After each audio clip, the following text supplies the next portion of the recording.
Top left we have the on button for the control panel. We need that one on for the 12 volt system to work inside. Your control panel needs to be turned on to activate all your 12 volt systems, including heating, hot water, drop down beds where applicable, but your fridge will work without the control panel turned on.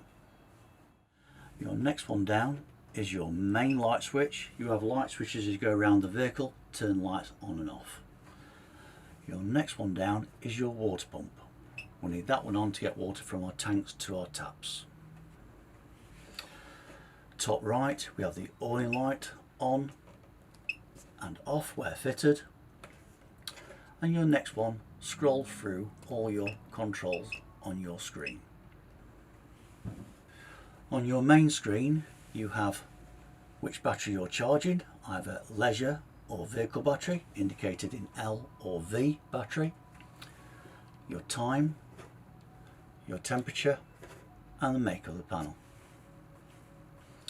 Scrolling through the panel, first one lights it up, second one moves it along. Your leisure battery showing your voltage. It's a 12 volt system, so anything over 12 volt is good, and it'll read poor, fair or good on this side.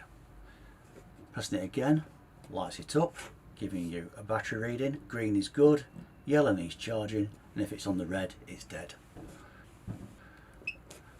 Down to your vehicle battery, again giving you your reading. Fresh water, wastewater.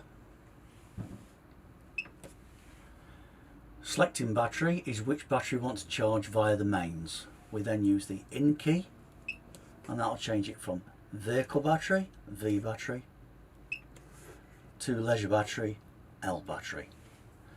Just be aware that if you are not plugged into the mains, the battery you have selected is the one you're using.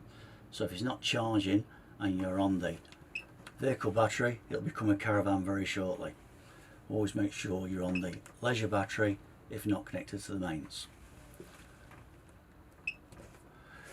Internal temperature and humidity.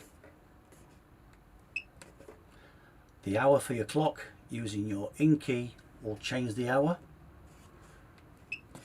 The minutes for the clock and the in key will change the minutes. And back round to where we started.